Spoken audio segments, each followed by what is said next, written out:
Hello Fleet, and welcome to episode 10 of Captain's Academy. Today I'm going to be making an episode on many of the essential controls in World of Warships. As I've noticed, quite a lot of people recently have been asking, how to do this and how to do that. So without much further ado, off we go. But of course, first things first, the absolute most basic controls that you will need in order to start moving and shooting. In order to get your ship moving, there's a couple of controls you have to know first of all. You press W to get your ship to move forward, S to move your ship back, A to turn your ship to the left, D to turn your ship to the right. The Q and the E keys allow you to lock your rudder to either direction, and that allows your ship to turn without having you to hold down the A and D keys. In order to start shooting, press Shift to enter the sniper view mode, and then use your mouse wheel up and down in order to move your camera up to a proper shooting position. If your mouse wheel happens to be broken, use the page up and down keys as they do similar things. Now to fire your guns, you click your left mouse button in order to fire one turret, double click your left mouse button in order to fire all turrets, and then if you want to fire all your turrets sequentially, just hold down the left mouse button. Next up, we'll deal with ammunition and torpedo selection. Well, in order to select HE ammunition, press 1. In order to select AP ammunition, press 2. And in order to select your torpedoes, press 3, assuming you have them. There are a couple of special things that you should keep in mind when you're selecting ammunition or trying to select your torpedoes. Now first, let's deal with ammunition. Press 1 or 2 one time, and it selects that ammunition to be loaded after the current ammunition you have loaded is fired. Pressing 1 or 2 times immediately forces an ammunition change. The first time you press 3, it will also present you with the default torpedo spread, which is the wide spread. Press 3 again to change it to a narrow torpedo spread. Quickly showing you this in actual battle, as you can see, if you press 1 or 2 one time, you select a little orange box on the ammunition that will be loaded after the current salvo is fired. If you want to change ammo immediately, you press it 2 times and you'll see how it immediately switches to another ammunition. Torpedoes, on the other hand, look like this. If you press 3 and you get the default spread, it's this nice big wide spread that you get. And if you fire torpedoes, if you look at them, they have this pretty big spread. Now, wide spreads have their use when you're, trying to hit like fast moving targets at close range and you're really hoping for the lucky hit. On the other hand, if you press 3 again, you get the narrow spread. And the narrow spread is really good when you're trying to hit, let's say, a large slow-moving battleship and you're trying to get maximum amounts of damage. In World of Warships, your secondary guns as well as your AA guns are controlled by the AI, but there's still some things you can do. For example, pressing P will allow you to turn off your secondary and AA guns. This is particularly useful for destroyers as they try to maintain stealth by not giving away their positions when their AA guns open up on aircraft.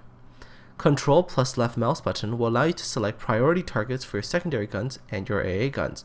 You can choose 2, one surface target and one aerial target. P allows you to turn off and turn on your secondary and AA guns. As indicated here, there's an icon that shows you when your AA and secondaries are off. In order to set priority targets for your secondary and AA guns, hold down your control button and then move your mouse over the target and press your left mouse button. And you'll see a little indicator there showing you that you have set a priority target. The same works for aircraft as well. There is an autopilot system that is currently implemented into the game, where all you have to do is set a number of waypoints and your ship will navigate to them automatically. Now, battleships, cruisers, and destroyers auto-navigate in one particular way, where first you have to press M in order to bring up the minimap, and then you click the left mouse button on the map in order to set a waypoint. To set multiple waypoints, you hold down the Shift button and click the map a few times. You can do it up to a maximum of 5 different waypoints. Carriers, on the other hand, do not require you to open a minimap as their default view is an overhead view. And then everything else is exactly the same. Click on the screen to set one waypoint, Shift and click on the screen to set multiple waypoints. Now, one thing to remember is that if you just use the auto navigate feature on carriers, your ship only moves at half speed, so you still have to actually manually set what speed you want to go to. Now for all ships, this is in common. If you want to change the waypoint, you can actually click on the actual waypoint themselves and drag them around, so you don't actually have to reset all 5 waypoints.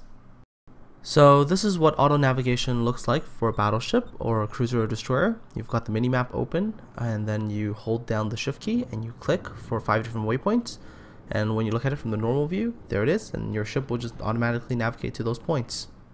Carriers have a very similar auto-navigate function, except they don't require a minimap. You can just do it directly from the overhead view. Now you are allowed to change the waypoints by clicking on each individual little triangles that you see there and moving them around, as you can see that I'm doing right now. And not only that, but if you pay attention, the default speed that you get when you're auto-navigating a carrier is half speed. So if you want to navigate to the points faster, just increase speed. Now that we've actually brought up carriers, let me actually go over some of the carrier controls as well. In order to control your aircraft carrier, press the number 1 and then click around the map. The numbers 2 to 9 allow you to control your various aircraft squadrons. In order to launch planes, press F. In order to order the planes to come back, select the aircraft squadron and press F again and it'll come back. If you would like to control multiple squadrons at the same time, you can hold down the Shift key and also press the left mouse button on the plane icons, and it will allow you to actually form them into basically what is a group. You can also just simply drag a box around the planes while they're flying around. To protect your own planes and ships, just click on them with your left mouse button as long as you've designated a fighter. To attack enemy ships and planes, as long as you have the correct plane type selected, click on them with your left mouse button. Holding down the Alt key will bring up the manual drop reticule. Holding down the Alt key and clicking your left mouse button will execute a manual drop. For full instructions on how to do that, please check Captain's Academy episode number 1. Do note that dragging an approach point tab for planes that are using the auto attack function will allow you to select the direction the planes will attack from. So in game, this is what it will look like. If I want to select multiple squadrons, I would just hold down my shift key and I'm going to click both the pictures, and you can see that I'm able to control both squadrons as if they were one. I'm also able to just simply drag a box around them, as you'll see I'm doing here, and then that'll also grant me the same function. Also, if you want to see your planes from a close-up view, just press shift while you have the squadron selected. To guard a ship or escort some planes around, click on the friendly ship and plane and you'll see that icon pop up, and it means your fighter is going to guard them. When you're using the auto attack function, you're able to drag the approach tabs here, and as you can see, that allows me to change the angle at which I want my planes to approach the enemy ship from. Holding down the Alt key will bring up a manual drop reticle, and if you click your left mouse button, you're able to designate an actual manual attack, which, if you can master it, will be a lot more helpful as you're able to do a lot more damage. Finally, in World of Warships, there are actually a couple of other pretty useful controls and settings that they don't really tell you about. One of these is Control plus X, which allows you to lock your guns in a certain direction. This is super useful if you're playing a battleship and you want to turn your ship around, turn your turrets around at the same time, and keep your eyes on the enemy. Normally it's pretty hard, but if you use Control X, you can do it. And I'll show you what I mean in a video in a second here. Z provides you with a shell cam and a torpedo cam. Can be useful for long range shooting so you can see where your shells are landing, but I mean, come on, it's a shell cam. It's pretty cool to look at anyways. There's another thing called Designate Target for Allies, which is actually unbound by default, but if you can bind it, I'll show you what it does. It's actually a pretty cool function when you're working together with your team and you don't have TeamSpeak. And finally, Team Panels. Well, it's a pretty cool feature, just it's not on by default, so I'll show you where you can find that too. First up, using Control X to lock your guns to a certain bearing. So here, I'm trying to turn my ship around, and I want my guns to be turned around by the time I have completed my turn. So what I do is I aim in the other direction, I press Control X, and I see the little message that says weapon fixed on relative bearing. And while my ship is turning, my guns are turning without requiring me to aim in that direction. This allows me to actually focus on what's happening around me and to be more situationally aware.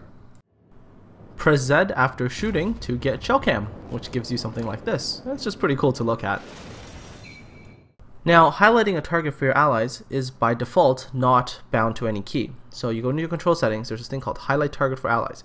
Pick a key, bind it, and then what you can do with it is that when you see an enemy target, you can click that key and it'll put this huge red arrow that says basically shoot here.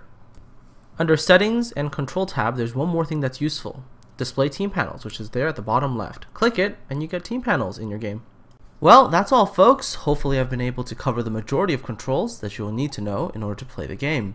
If you have any additional questions about controls, please ask them in the comment section below and I'll try my absolute best to answer those questions for you. Don't forget to like this video and subscribe to my channel. Otherwise, have a fantastic day and I'll be looking forward to seeing you all on the high seas.